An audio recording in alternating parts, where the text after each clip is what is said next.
The 2.5 update of Wuthering Waves proved that Kurogames are no longer afraid. They went from rewriting the entire story to now being confident enough to tell a story regardless of how the player base feels. So if you didn't know, the story in the closed beta was completely different from what we have right now. It was darker, and the characters did not fall in love with Rover the moment they meet him. Quite the opposite.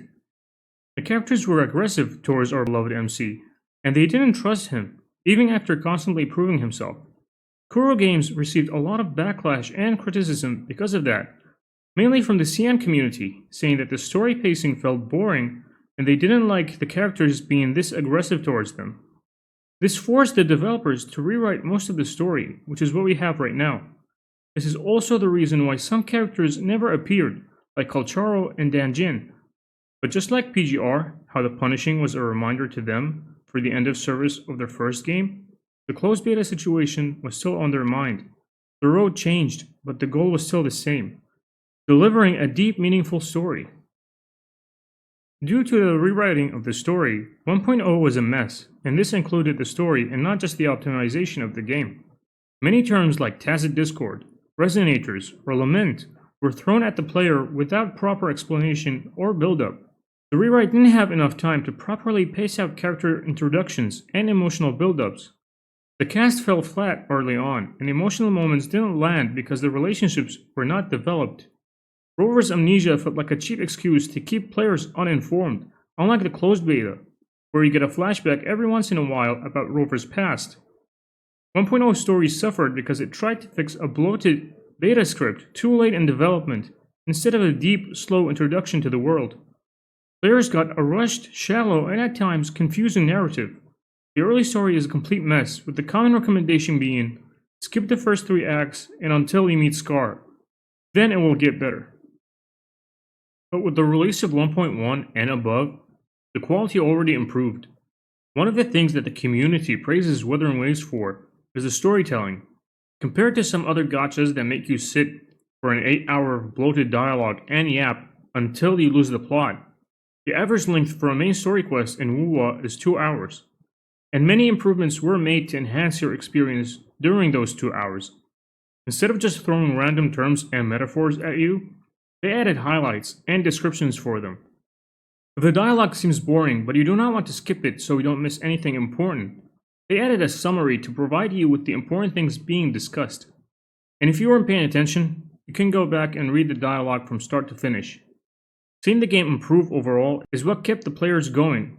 1.x wasn't groundbreaking by any means, but good combat, short and concise story, and a more generous gacha system compared to other games. Those were the things that gave Kurogames some time to cook and fix their game.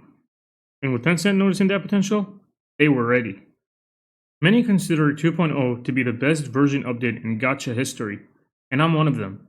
And with the version update, we got 3 acts to play through, which gave the devs enough time to introduce us to the characters and region of Renesita. There wasn't any rush unlike 1.0. The story experience was improved already up to that point, and the game slowly stopped making every single character introduced to fall in love with Rover. But one thing didn't seem to change.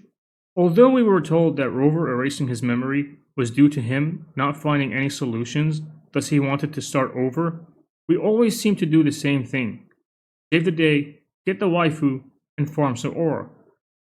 The story of Wuthering Waves is not bad, but it's definitely not that special either. One could argue that it's because it's a gacha game, and the purpose of a new update is to sell you the new character, which has some truth to it. But while the community was busy gathering wives, Kurogames were slowly doing what they wanted to do with the closed beta story, leaving some story bits here and there, adding some mystery, doing some world building, and leaving some holes in each quest to be explored in future quests. The Renesita early access that they added for new players after unlocking their first Resonance Nexus, and the appearance of Kalcharo in patches 1.2, 2.3, and 2.4 are clear indicators that Kurogames did not abandon their goal that they tried to achieve with the closed beta story. Times were different back then. They ditched Unity, which was familiar to them because of PGR, and dived into the uncharted territory of Unreal Engine 4. Fixing one problem created multiple ones, and player feedback about the story was one of the battles that they had to deal with. And what did they do? They had to buy time through a rushed story, compensating players for the problems the game had, and rewarding them with a free 5-star character on a filler patch. But things are different now. A lot of the problems are fixed. Many quality of life updates were implemented. They have Tencent backing them up, and they finally understood how to market their game properly, releasing it on Steam and getting nominated for multiple awards. They proved it to themselves, to investors, and to the players. But these are developers that never forget. Up until now, Kurogames had a habit of releasing a major update followed by a filler one. We already had 2 story quests in 2.4 and another in 2.5. It didn't have insane visuals and cutscenes like 2.4 or even 2.2. The events were mid and the patch was called a filler update. Yet this update and story sparked the most discussion and interest in the community. Remember when I said that the one thing that the community praises wuwa for is the storytelling? But the story itself didn't show us any dark history or a situation where the MC loses or makes a mistake. See, while we were busy with Carlotta, Zani, Cantarella, and Carithia, the devs were slowly planning their revenge for the closed beta story. 2.5 revealed a lot of dark secrets about Renacida and changed the way we see Raguna.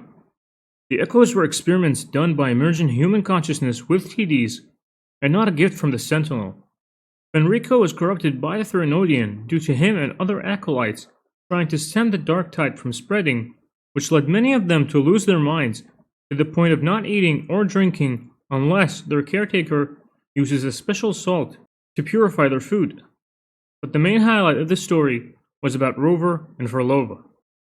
The introduction of our first playable villain in the game was something that us, the community, were concerned about. Will she stay a villain? Is she going to be redeemed? Will there be any risk or danger, or just the usual stuff, ending with Rover saving the day? The final debate between Rover and Phrolova got so much attention that other details were overshadowed by it. You can side with whoever you want, but many people agree that Phrolova's points in the end were valid. And this doesn't mean that they sided with her, but they simply didn't trust Rover and think that he is flawed.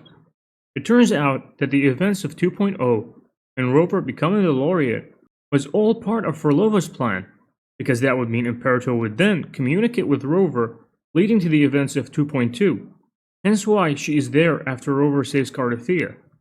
And of course, Rover risking losing the test system, which was much more important to humanity, to save Shorekeeper. All of this information added depth to the story, and really showed Rover's flaws. The plan to save Shorekeeper was a plan based on hope. Becoming the laureate and saving Cardathea was all manipulation by the Fraxidus and Phrolova. A story that was criticized by the players because the endgame characters were aggressive towards Rover, and they didn't trust him, is now a story that we, the players, are the ones criticizing Rover's actions, and some don't trust him anymore. Now he has to prove himself, and we will be there to judge. But what are your thoughts? Do you like having a flawed MC, or you think Rover is infallible? This gives me hope that one day they will give Kalcharo justice, maybe when New Federation comes out. If you enjoyed this video, then make sure to like and subscribe, and share the video, especially to those that wanted Kuro to keep the CBT story approach. And I'll see you in the next one.